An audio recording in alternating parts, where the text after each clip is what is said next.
There's all kinds of things being done that weren't done before. You're doing some live streaming. Well, I mean, the only live streaming I do is when once in a while I'll do a Facebook Live event. I do a lot of I have the band on a backing track and I play, and and of course I post the videos. But as far as like having my band play live, we haven't done that yet because, everything that I've looked into, including the friend that you recommended to me, most of the stuff that's being done is either pre-recorded ahead of time and then put into a video so it looks like you're playing together, but you're actually not playing in time because the servers on the other end of Zoom or Facebook or the Apple ones for FaceTime or any of those devices, Skype, there's too much latency and too many bytes trying to go into these places. So even if you've got the right equipment and a really fast speed and everything, the servers on the other end are going to be an issue with that. Right. So, sure. But definitely. In the future, I would be willing to bet that somebody like Zoom or Facebook or Google will realize that there's an overwhelming amount of people that will pay for a service like that. And once they realize that, it'll open and all this goes away. Absolutely. One of the many things that is going to develop out of this crisis. There's some good things that have happened, and it's forcing us into an area that we've never been before. For example, as you said, the paid online concert streaming. And I was just reading an article today that Zoom has blossomed, has blown up to something like 300 million customers using it a day. And they're also picking up a lot of action on Zoom calls instead of live stream or Facebook Live. And that's another interesting facet to watch for. I think it's going to be really, really interesting to see how the music industry shakes down with all the changes and new developments from this crisis, the things you can't do, forcing you to find out new things you can do. Yeah, well, I'm glad you brought that up because, I have, as a spiritual person, I have always said to many people, and I don't know how many messages and texts and discussions and Facebook posts, and I said right from the get-go, I'm grateful to be doing what I can do. Finances are really tough and whatnot, but I'm still grateful to be able to continue to do what I can do, and I'm focusing on what I can do and what I do have. Because it makes the whole thing much easier to live that way than to watch the debauchery of people arguing about what's right and who's wrong and all that to me is madness. Because if those folks could sit down for 5 minutes and just write down on a piece of paper the things that they've got in their life that they're grateful for, maybe they wouldn't be doing all that. Amen. You're absolutely right. Now, Bill, we're going to have to wrap this up in about 30 seconds here because this next track we're going to play is a little bit on the longer side. It's not the 2.5-minute track of the 1960s, but this is the one that caught my attention. So I want to be sure and give it its full just. So in about 30 seconds or so, tell us a little bit about the toilet paper apocalypse. Well, the name is pretty much self-explanatory. But I don't know anybody that hasn't experienced it going to the store and seeing empty shelves and whatnot. True. But it's kind of a mockery of it because there really aren't, other than beef, right? There's really no shortages. There's just people grabbing things and they're living in fear and they don't have to do that because people are neighborly, a lot more neighborly than some of these folks might imagine.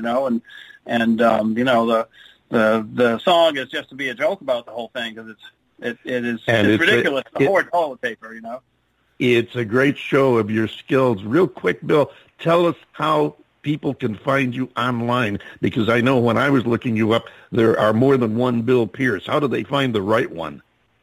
Well, the fastest way to get to the songs is billpierce.bandcamp.com. That's the fastest way. And but if you put Bill Pierce and guitar in there in any search engine, you'll find me. You'll find my website. You'll find, Facebook, all of it. You just have to put there you go. Saxophonist. Yeah, the saxophonist guy. And some of my YouTube music isn't even under my own name because I don't have a Wikipedia page yet or something. That's what they told me. But yeah. I gotcha. Well, listen, we thank you so much for coming by, sharing with us, and we definitely want you to keep in touch with us. We have that page on Facebook that we keep reminding our artists about, the David Bowers Awards groups page, and that's there for artists to post their new releases, their stories, whatever they got that they want to share with their fans. Put it up there. We'll pick it up and spread it around to our other social media posts. So thank you so much again. Keep in touch. We'd love to have you come back and visit us and share some more music with us. Okay, thanks a lot for having me, too. Our pleasure. Thank you, ladies and gentlemen. Bill Pierce, and here is the Toilet Paper Apocalypse.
There you go. That's the toilet paper apocalypse, Mr. Bill Pierce of Bill Pierce Guitar.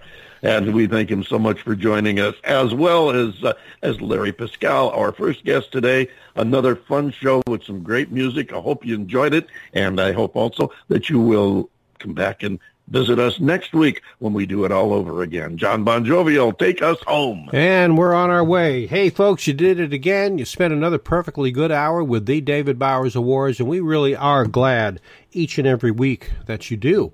The David Bowers Awards is broadcast around the world from the studios of Computer Help USA in Naples, Florida, and of course from the Valley of the Sun in Tempe, Arizona, and we are available for free on most major streaming services.